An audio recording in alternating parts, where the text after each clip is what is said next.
All right, so I said to these guys when we did the prep call, I wanted to dive straight into it, so let's do that. Max, I want to start with you. New from Orbit, very new business, and as CMO, you're probably dealing with probably the most fundamental communications challenges that any brand has that is that early. How do I get the name out there? How do I explain to people what we do, who we are, why we're different? So can we just start with you? Just tell us, how are you actually building those foundations for the comms work? Yeah, I mean, not just how, but when. I think it's probably the key thing, because we're a very small company doing something very new and different.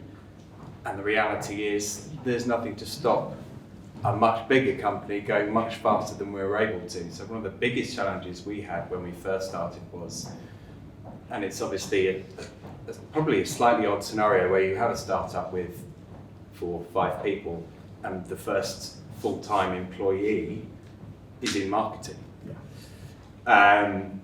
Obviously the founders are doing the tech, so they already pre-existed, but the first person they're paying was someone who would come in and do the marketing, and for the first few months of that being like, actually, we can't say anything yet. Yeah. which is a really weird scenario for me to be in. So those first few months, it was all about kind of planning. When can we say what we want to say about what we're doing and how we're doing it? And having that long-term view, and I think I came to the first one of these events and I'd been in the job a hot 5 minutes at that point.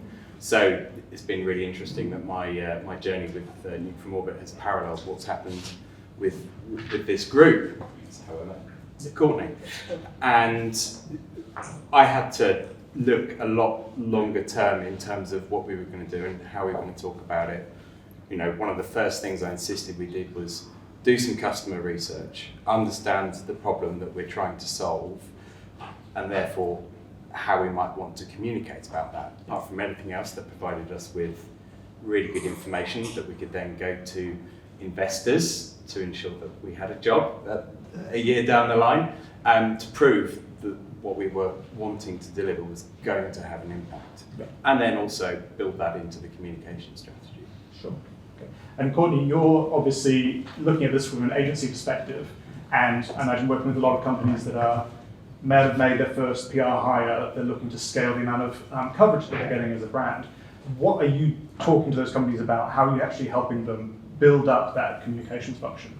Yeah, I think it's all about building the foundation. So we work with companies that are, pre-seed through to companies that are publicly listed. So they are all at very, very different stages of their communications and even marketing and sales journeys. So we always want to align what we're doing to those sales and marketing objectives, and even employee branding objectives more broadly. So with a company like Nuke, it was we're coming straight out the gate. We're actually coming out of stealth. How do we make the biggest bang for our buck with a smaller company, with a smaller team, a leaner team, and not sort of overwhelming them? And I think what Max did before we joined, which is really important, was that he did invest in research, right? We had some tangible own data that we could use when we launched them into sort of the world, as it were. We had a pipeline of stories that were both tangible based on the data, consumer data that they had, but also that they had investors, right? So they had a few different narratives that we could go to market with quite quickly. And I think that's important for smaller companies. It's very hard for companies of all sizes to get their story out, get their messaging out, and it's even harder for a company that's literally, they're a 4-person, 5-person company, but what they're doing is actually really market leading already. But it's still very difficult to do that. So how do we align, getting in front of journalists with supporting their sales objectives and their marketing objectives quite quickly, and having a foundation of narratives to tell, but then also very fortuitously for us and for the company is that what they're doing and the problem that they're solving is a huge pain point for everyday consumers. So we were armed with something that was both relevant to most people, unfortunately, myself included. I had my phone stolen twice in the last 18 months. And also, what they're doing is actually quite interesting. So we were lucky in that sense, but we also capitalized on that really quickly. Sure, okay. And then Kat, kind of wanted to pick your brain because I suppose you have been with Nutmeg, the brand and the company, for the last 7 years. And gone on a huge journey with the company in that time, including obviously being acquired by JP Morgan. So I was wondering if you could just tell us how has the communication work changed in that time, and also, working on a project like an acquisition by one of the biggest US bank in the world. What's that like? Well, to that point, there are still times when you have to decide when you can say something, and that being more important than what you say, almost. I think through both sort of funding rounds, you get everyone on board, that gets different sort of levels of energy. At Nutmeg we did a crowdfund, so you then open that up to everyday investors, but your pool of shareholders becomes massive. Then you get to a point where you're doing acquisition, as you say, by the likes of a JP Morgan, where you also have to balance. I think for me, I ran comms, so I did shareholder comms, I did customer comms, I looked after within my kind of remit was our marketing, it was our internal comms. For us, it was undoubtedly the biggest thing that happened in 2021. For JP Morgan, it was another acquisition during the year where there were quite a lot of acquisitions. So you have to really be able to demonstrate, I think, the value you can add as a comms in terms of, sometimes it's the risk of getting it wrong. For JPM, Nutmeg is a massive brand in the UK. It has a founder who is very well respected and very well liked within the fintech space. JP Morgan had no sort of retail presence in the UK at that point in time, and was very much just known as a large American investment bank. So we were like, we have to really do this well, we have to do it delicately, and even if you are one voice in a room of a lot of voices, understanding who your customers are, who your media are, what their perception is, and how you can kind of leverage that was really, really important, because otherwise the sort of bare mouth can become quite sort of all-encompassing, and it could be quite easy to just sort of sit there and say, oh, actually, yeah, you've done this, once a week for the last however many weeks, let's just go with it. Yeah. Actually, every acquisition is slightly different, every customer base is slightly different. Plus what we do is, people's life savings. If you do your customer comms badly during an acquisition, people are very nervous about their money. It's not the same as if you kind of, purchase like a LinkedIn as an example. I feel very differently about my relationship with LinkedIn than I do my relationship with the people who look after my money. Yeah. And that is an honour but a huge responsibility. Yeah, sure. So.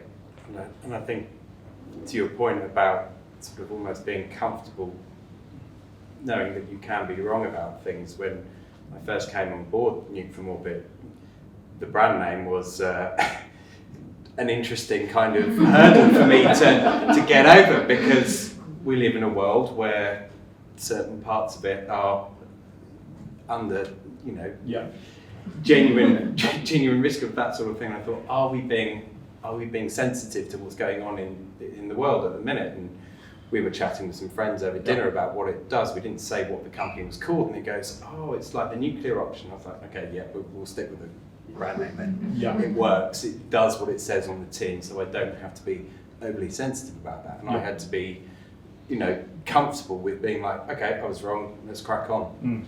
Yeah, for sure. And I think it's interesting as well, the point you make about how we obviously starting out, how you build momentum behind a brand and build the name of it, and then also actually how you just continue that. And sometimes there will be hurdles that will come up, acquisition being an example, where actually just that continuity for a customer is actually one of the core responsibilities that you have. Yeah, and I think we're 2 weeks ago, we are 3 years post announcing acquisition. The Nutmeg brand still lives on and it still exists, and there are a lot of reasons for that. And it would have been, and actually if you look at a lot of JP Morgan acquisitions, even sort of similar and more recent in the US, they acquired First Republic as a bank. They rebranded within about 6 weeks, and they became JP Morgan branches, they became JP Morgan employees. It's not that JP Morgan can't rebrand us if they don't want to. It's that we really needed to think about actually what is it that we are doing? How does that resonate with the customer here? What is it that you want that to do longer term? And then it becomes doing the right thing, saying the right thing at the right time. Not because it would have just been very easy to paint us all in a slightly different colour, which I think is really important. Sure. So Courtney, I wanted to ask you, it came up in the first TED Talk this afternoon, but A lot of pressure on communications teams around demonstrating ROI, how you can link our work back to a company's bottom line. So when you're working with clients, how are you approaching those conversations? What are the metrics that you're setting for the program work you're doing?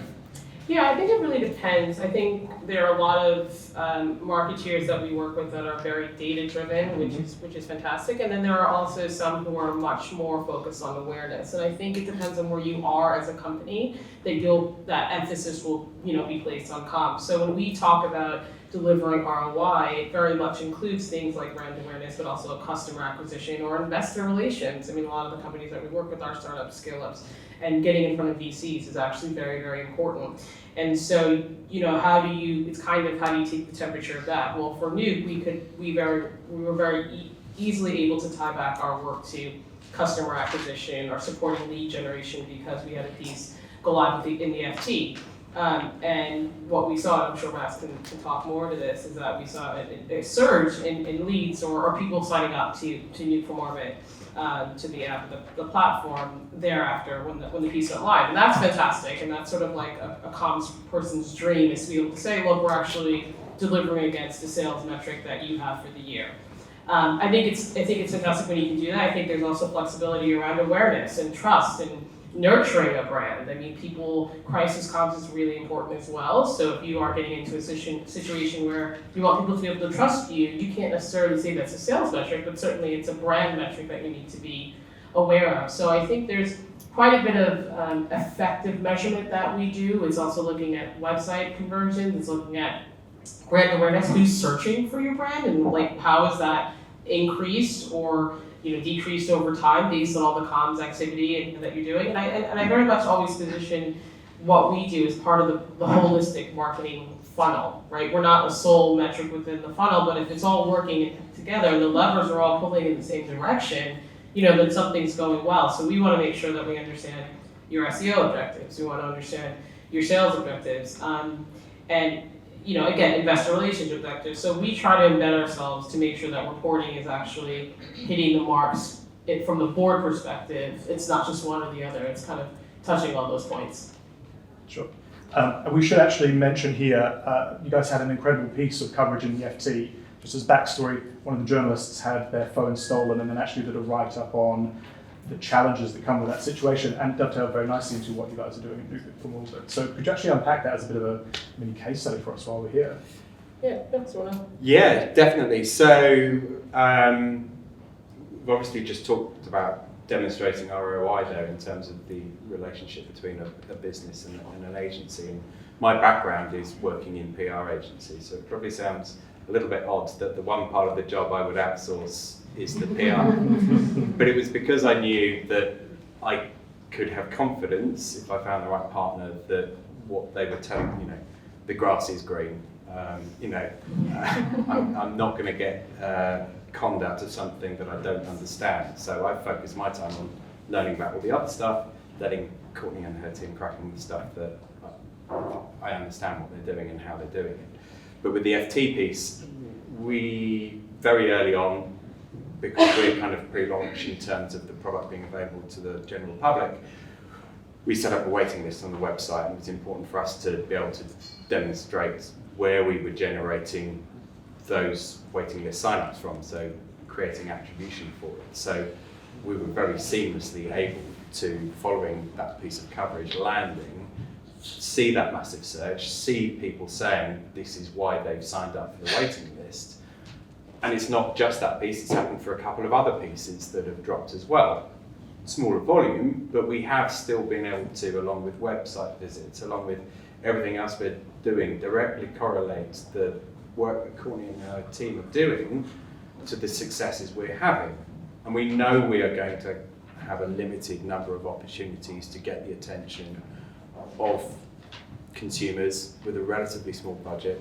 So we've kind of got this window now and then at launch, but we already have that pre-existing group of engaged people that we don't have to bug between now and then, although we probably will a little bit.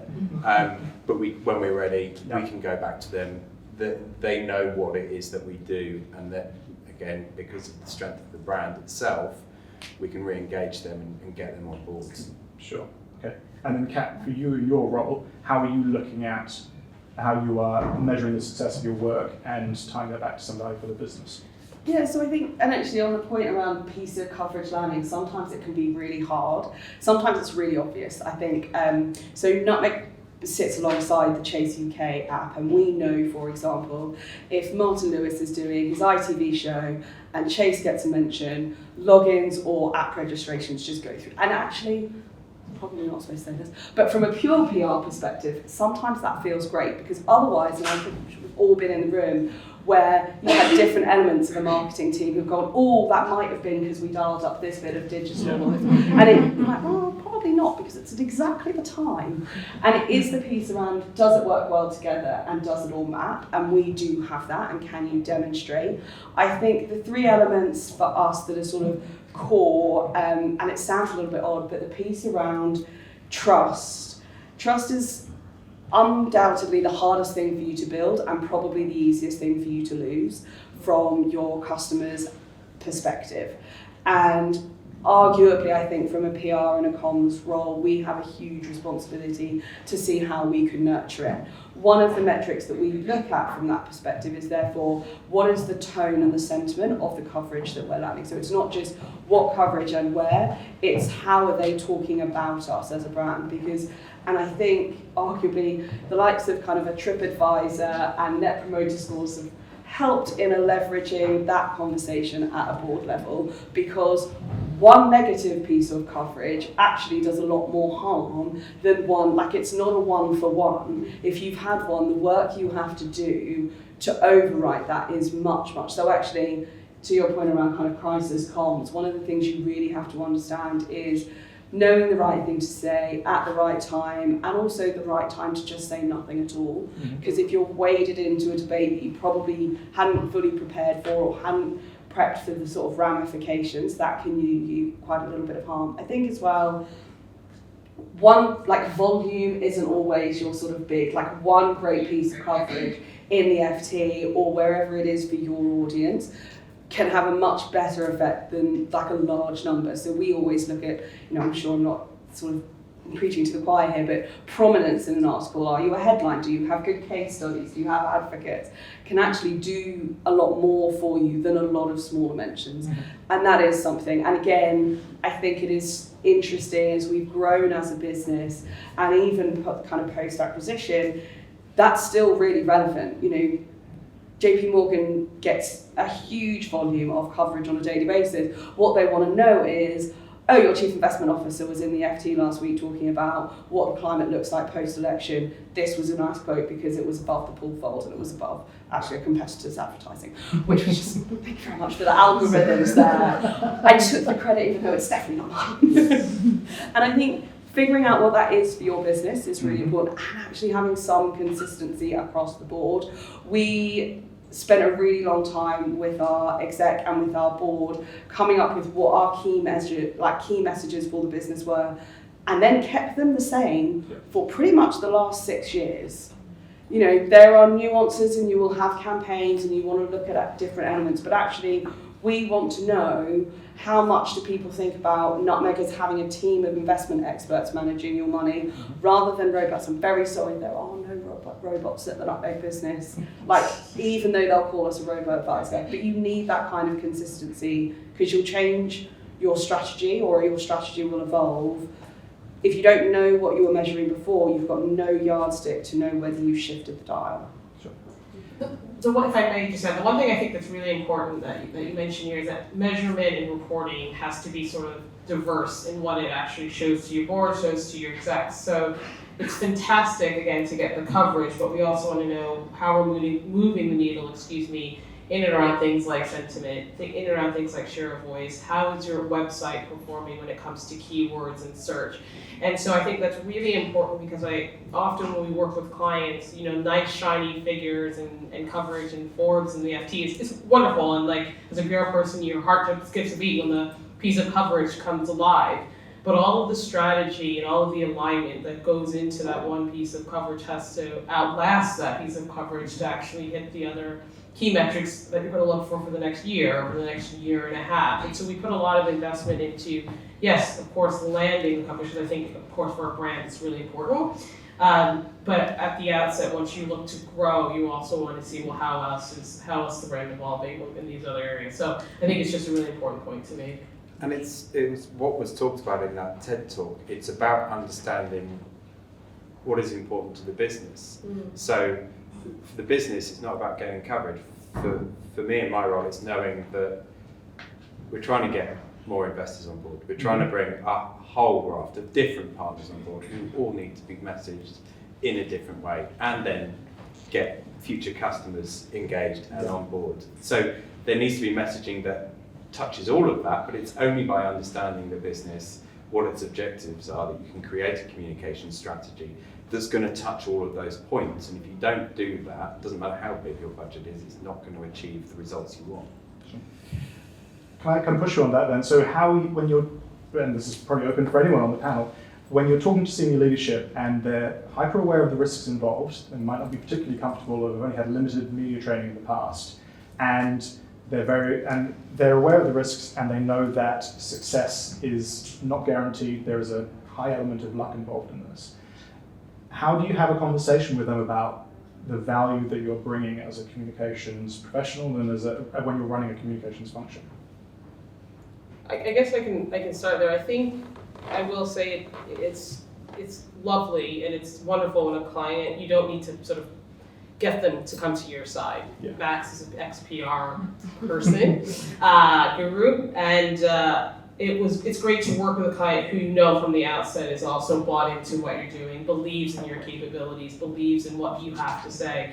I think where we've run into challenges, and personally where I've run into challenges in my own career, is trying to get someone who A, thinks they know better than you, to kind of get them on side, and B, sees PR or sees marketing as just an extension of their sales team. Right. And it's almost a losing battle because it's going to be continuous misalignment. And so what we've done in the past, when we kind of face those battles, is repeatedly talk about effectiveness, repeatedly talk about building a brand, repeatedly talk about measurement, and showcasing as much as you humanly possibly can, provide as much data, as much sourcing as possible. But I've come to know that a lot of people feel PR, they feel marketing, and it's more of a soft science than a hard science. Even when you're talking to really sales folks, and you're talking to data folks, they can go either it's working or it's not, and it doesn't matter if you show them 800 Excel spreadsheets to prove that you actually are right. So I think it's kind of building that trust from the outset to let them know that one, you're data driven, and two, you've been doing this for nearly 20 years, right? So there's some level of experience and expertise that you have, but it's always wonderful when you're working with a partner who trusts and believes in what you're doing as part of building their brand. Yeah, it's interesting at that point you make about the personal credibility when you're in the room having that conversation, and I suppose having a conversation as equals rather than it just being about trying to show up and justify why they're in the room. Yeah. And you need that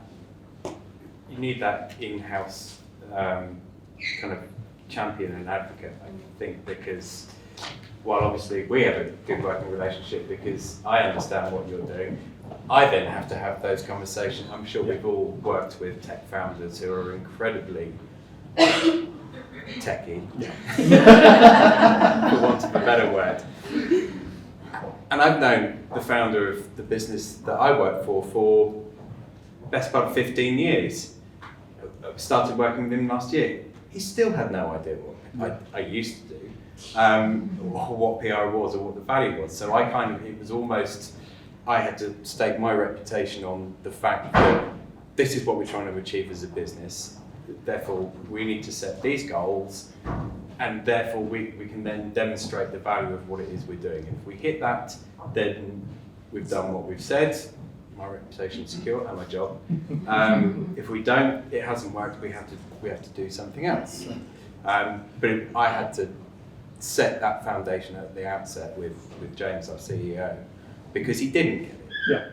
He didn't think being in the FT would be that valuable. I did. I understood the audience that we were going after and the type of people we wanted to engage with. one of the people who signed up for the waiting list was the CEO of a well-known challenger neobank, which was shall remain nameless. Their name pops up, and immediately light bulbs go off, and it's like, okay, well, yeah, we probably did want to be in the FT, because that's where our audience is hanging out. Yeah. So, yeah. And I think there is an element of, like, I mean, I'm quite lucky. The Nutmeg founder, Nick Hungerford's wife, was a news broadcaster, so he very much had an innate, and I think hammered in at home, knowledge of where your PR kind of risks come from. Within a JP Morgan world, comms sits on the operating committee. Joe, who runs global comms, has been Jamie Dimon's comms man for like 20 years. They just understand it and they get it. I think we've had CEOs in the past who have maybe needed a little more convincing. And I think it does come down to the risk of doing it badly is often the sort of the piece you have to, and you have to sort of say, to the point around my job is secure, your neck is just as much on that line, because if they are unhappy, that is where, so you kind of have to back yourself as well when you know you're right. And I think is one of the things I learned from a former CEO who would continually ask exactly the same question, expecting a different answer. And like, I remember sitting in a room with him and it was about 20 to 7. I was like, I really just want to go home. You can ask me this question 30 more times. My answer about the best advice for this situation has not changed. We can still be here tomorrow. I'll still say the same thing. I'm just going to be really grumpy about it. And he was like, oh, we'll probably go there. But yeah, if you change and you're inconsistent, that's when I think you kind of lose some of that credibility and oomph. Sure. Okay. I think we probably have time for one more question again. I'll throw this out to the whole panel. I saw there was a post from Simon Taylor, and he argued that fintechs move fast and break things period is over, that there's more scrutiny. Obviously, he's trying to sell a compliance software tool to all of us, so we'll take that with a pinch of salt. But I suppose my question for you all is, for all of us working at brands that are maturing, that are getting better known, there are more risks that are coming with that. So how are you managing that and the increased scrutiny that the sector has been under for probably the last year and a half? That's probably good for you to start with. Yeah, definitely. I mean, it's fascinating working in a startup in not just marketing, but the million and one other jobs you end up getting roped into. For example, I'm also heading up our ISO certification. I'm our data protection officer. Yeah, great job. Good on the CV. But you're doing all of these weird and wonderful things. But you're right, the scrutiny has intensified. Not just from a compliance perspective, but also from an investor perspective. People aren't just going to throw money at stuff and hope they get a return in 10 years' time. They need to know that ROI is going to come in a lot sooner than that. So for us, it was about, okay, we need enough money to get us to the point that we can launch, but we don't want to raise too much more than that, because when we lose control in the business, two, we're not sure we're going to be able to provide as much of a return as that money justifies. Wind the clock forward 12 months, now we need to raise more, because we have to demonstrate that we have enough money in the bank that we can carry on operating as a business longer term for partners like banks to actually consider investing in us. And from a marketing perspective, it becomes, so those goalposts are moving, those objectives are changing, and it's because of the world that we're living in. We need to be credible, we need to be serious, but we can't just talk about it.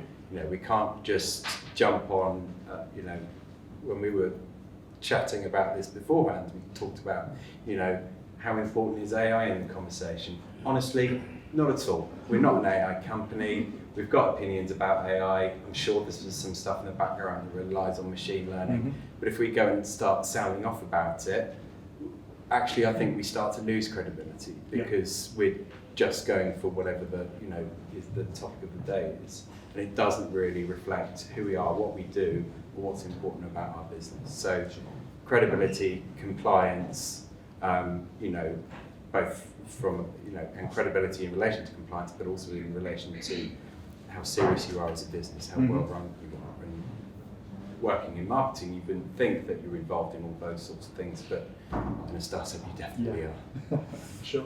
Well, and I suppose Kat kind of speaks to your point as well, that the core communications points you've been making at Nutmeg haven't changed in 6 years, right? You're not just jumping on the ESG bandwagon, the AI bandwagon, whatever the latest acronym is. And I think the kind of point as well around the sort of compliance environment, I feel has been partly it's more prominent, but I also think adoption from a customer perspective is moving more quickly. I would potentially say that maybe 7, 8, 9, 10 years ago, there was a feeling not just in a more traditional sector, but also from a regulatory perspective, we don't really have to worry about startups because no one will take them seriously. And then we're like, actually lots of people are taking them seriously.